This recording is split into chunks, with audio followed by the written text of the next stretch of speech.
Béninoises et Béninois, mes chers compatriotes,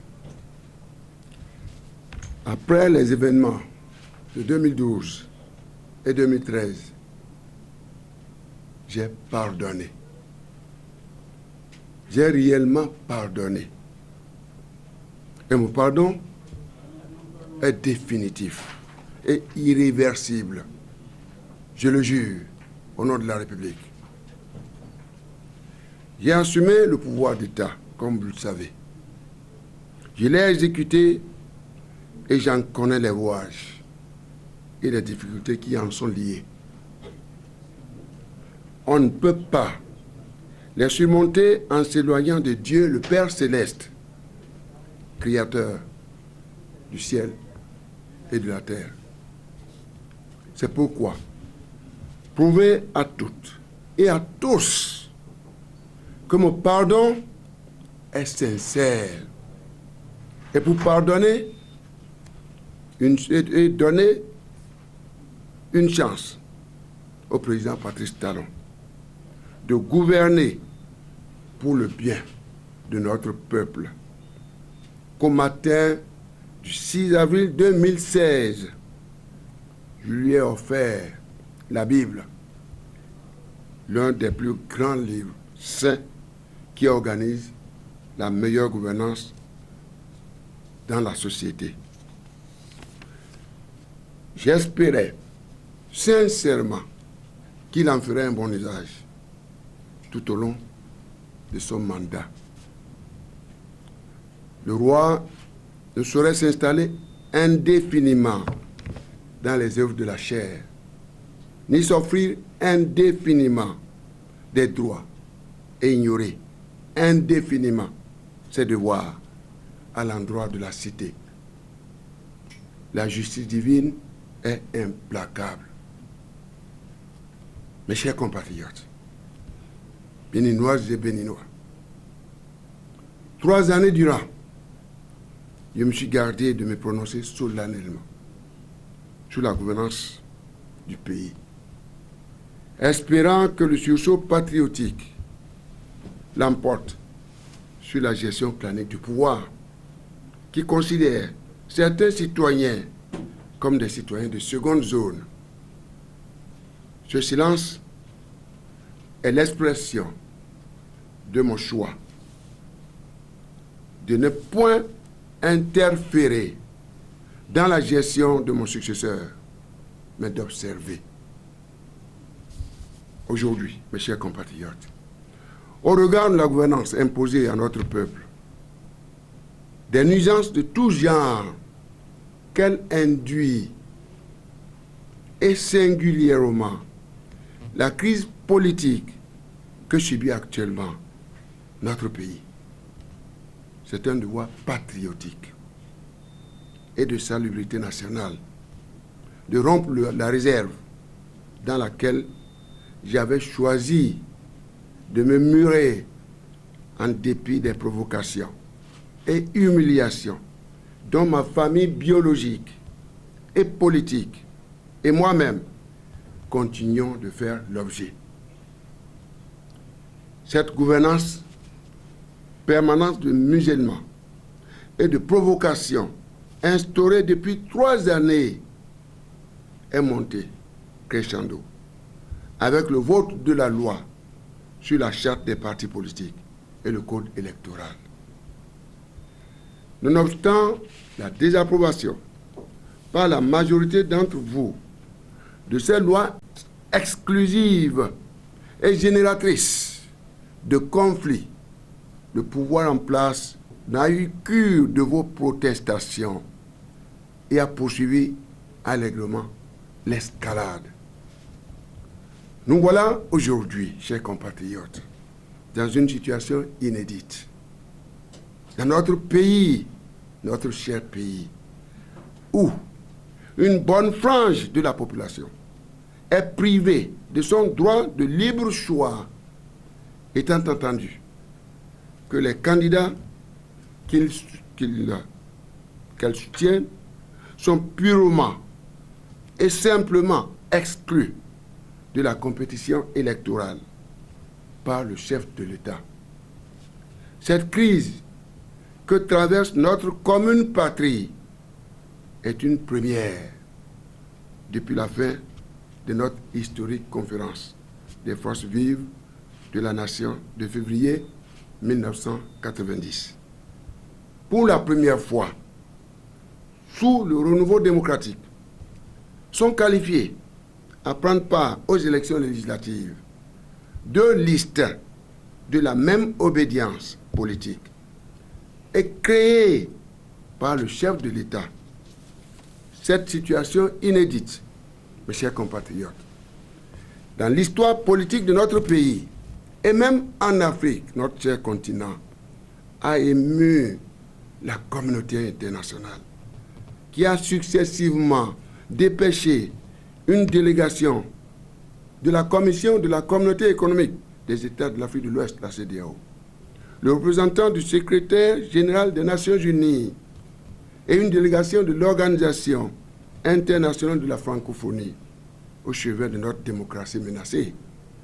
Sans oublier les émissaires spéciaux de son Excellence Muhammadu Buhari, président de la République fédérale du Nigeria et président en exercice de la conférence des chefs d'État et de gouvernement de la CEDEAO. J'ai eu l'insigne honneur de rencontrer et d'échanger avec toutes ces délégations. À ces différentes occasions, mes chers compatriotes, je leur ai toujours réaffirmé l'attachement du peuple béninois à l'état de droit et à sa démocratie. Et leur ai réitéré sa volonté d'aboutir à des élections législatives inclusives, crédibles, équitables et transparentes. Je renouvelle mes vœux à l'endroit de la communauté internationale de continuer de s'investir dans la résolution de cette crise. Je resterai reconnaissant des efforts en cours de son Excellence Muhammadu Buhari, président de la République fédérale du Nigeria et président en exercice de la conférence des chefs d'État et de gouvernement de la CEDEAO, en relation avec les autres États membres pour une issue heureuse de cette crise en vue de la préservation de la stabilité dans la sous-région. J'associe à ce cri de cœur SOS, en particulier l'Union africaine, l'Union européenne, les Nations unies et toute la communauté internationale. Mes chers compatriotes, beaucoup d'entre vous se sont prononcés de diverses manières par rapport à cette crise. Vous le savez bien. Je salue au passage mon aîné, le président Nicéphore Dieudonné Soglo et la présidente fondatrice du Parti de la Renaissance du Bénin, l'honorable Rosine Vieira Soglo, qui ne cesse de s'investir en dépit du poids de l'âge. Je n'oublie pas les efforts fournis par les intellectuels, la société civile, le clergé, les têtes couronnées, les personnalités politiques, les sages, les jeunes, les femmes et nos frères et sœurs de la diaspora dans la résolution de cette crise politique dans notre pays. Je ne saurais ignorer non plus le précieux appui, encore une fois, de la communauté internationale, béninoise et béninois. Mes très chers compatriotes, j'ai espéré que tous les gémissements et cris de cœur poussés dans le pays feraient entendre raison au président de la République. J'ai cru que tous les efforts fournis par la communauté internationale allaient convaincre le chef de l'État du risque encouru en optant pour des élections législatives sans la participation de tous les partis politiques qui le désirent et qui, au demeurant, ont accompli les diligences nécessaires. J'ai espéré, enfin, la profession de foi du président Patrice Talon je le répète, j'ai espéré enfin que la profession de foi du président Patrice Talon de vouloir faire participer tous les partis politiques et l'assurance qu'il a donnée aux différentes délégations ayant séjourné dans notre pays dans le cadre de ces élections était véritablement sincère. Hélas, chers compatriotes, il n'en a pas été ainsi. Vous l'avez constaté. Contre toute attente et au mépris de ces professions de foi, répétées et face aux délégations étrangères et aux Béninois, le président de la République s'est inscrit dans la poursuite de ce processus électoral qui exclut tous les partis politiques de l'opposition et qui n'autorise uniquement que son seul parti politique, divisé en deux pour la circonstance, à savoir l'Union progressiste et le Bloc républicain. Béninoises et Béninois, mes très chers compatriotes, on gouverne pour le peuple. Toutes les difficultés rencontrées tout au long de ce processus devraient pouvoir dissuader le président de la République de continuer sur sa lancée et sa propre logique préméditée. Tout parlement qui découlerait de ces élections ne peut aboutir qu'à une instabilité institutionnelle chronique dans notre pays. Les intimidations, les arrestations, les menaces d'arrestation, les emprisonnements, les interdictions arbitraires de réunion ou de manifestation des opposants, le déploiement et redéploiement dans nos villes et campagnes des chars d'assaut, les mandats d'arrêt non justifiés, la contrainte des opposants à la clandestinité, à l'exil, ne sont pas des solutions à la situation qui prévaut actuellement dans notre cher pays, le Bénin. En tant qu'aîné, ancien président de la République et citoyen de ce pays, il me plaît de dire au président Patrice Talon qu'il n'est pas dans la bonne direction. J'en suis profondément convaincu. S'entêter, c'est tourner dos aux idéaux de la conférence des forces vives de la nation. C'est détruire notre héritage démocratique. C'est décrédibiliser et isoler notre pays au plan international. C'est détruire sa légitimité internationale. C'est détruire la paix et la stabilité de notre patrie commune, mes chers compatriotes. C'est inaugurer un cycle de violence inutile. C'est enfin mettre en péril la sécurité et la stabilité dans la sous-région. Plaise à Dieu, le Père Céleste, de nous en préserver et de nous préserver du pire. J'en appelle au sens élevé de l'État et de responsabilité du président de la République, M. Patrice Talon. Je l'invite à prendre toute la mesure de la gravité de la présente situation, qui ne nous honore guère, et à arrêter le processus électoral en cours. Qu'il puise la bonne formule dans le riche arsenal juridique à sa disposition pour juguler la crise. Ce faisant, mes chers compatriotes, le président aura contribué au renforcement de la démocratie, à la préservation de la paix,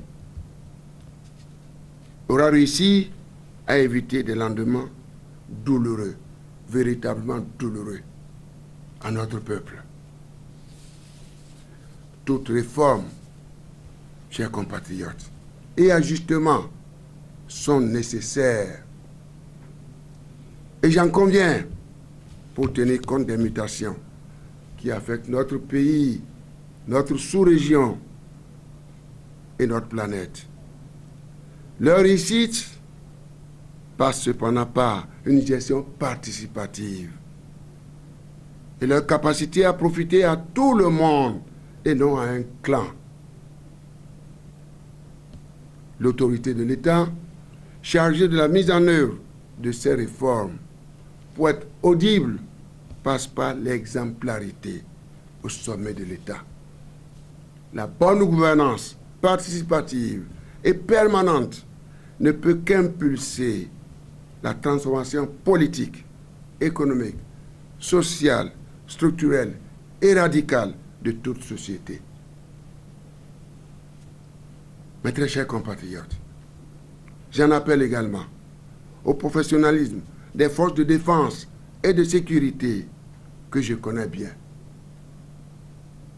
dans toutes leurs composantes, qui ont fait le serment de défendre à tout prix la démocratie et l'état de droit, de mettre fin aux exactions, aux persécutions, aux arrestations arbitraires, intimidations et menaces sur les populations, ces dernières qui ne défendent que leurs droits constitutionnels.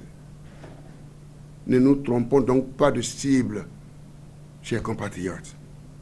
Je formule les mêmes vœux ou les mêmes souhaits à l'endroit de notre justice et sollicite son impartialité totale. Mes chers compatriotes, au cas où le président Patrice Talon s'obstinerait à conduire le pays dans le monolithisme politique total et profond, toute chose contraire à notre Constitution du 11 décembre 1990, j'invite tous les Béninois, toutes les Béninoises, de tous bords, les institutions de la République, les acteurs politiques, les magistrats, les acteurs des médias et de la presse, les syndicalistes, les agents de sécurité et de défense, patriotes, les femmes de nos villes et campagnes, les jeunes, les confessions religieuses, les enseignants et autres travailleurs de tous les secteurs, les artisans, les commerçants, les ouvriers, les producteurs agricoles, etc., à user du pouvoir que nous donne notre loi fondamentale pour faire arrêter le processus électoral périlleux en cours, afin de rechercher et de trouver sans délai, sous la grâce du Seigneur, les solutions idoines pour organiser des élections législatives véritablement inclusives, crédibles, équitables et transparentes. En effet, la légitimité excède toujours la légalité. Il ne saurait y avoir d'élections législatives au pays de Béanzé, Kaba, Bioguera, sans l'opposition. Mes très chers compatriotes, il ne saurait y avoir d'élections législatives au pays de Béanzé, Kaba, Bioguera, sans l'opposition. Mes très chers compatriotes, il ne saurait y avoir d'élections législatives au pays de Béanzé, Kaba, Bioguera, sans l'opposition. Ensemble, dans la cohésion nationale et dans un sursaut patriotique, gagnons le pari d'un Parlement inclusif pour garantir la stabilité, la paix, la prospérité partagée et l'avenir radieux de notre patrie commune, le Bénin. Vive le Bénin, vive la démocratie béninoise, que Dieu bénisse notre patrie commune, le Bénin. Je vous remercie.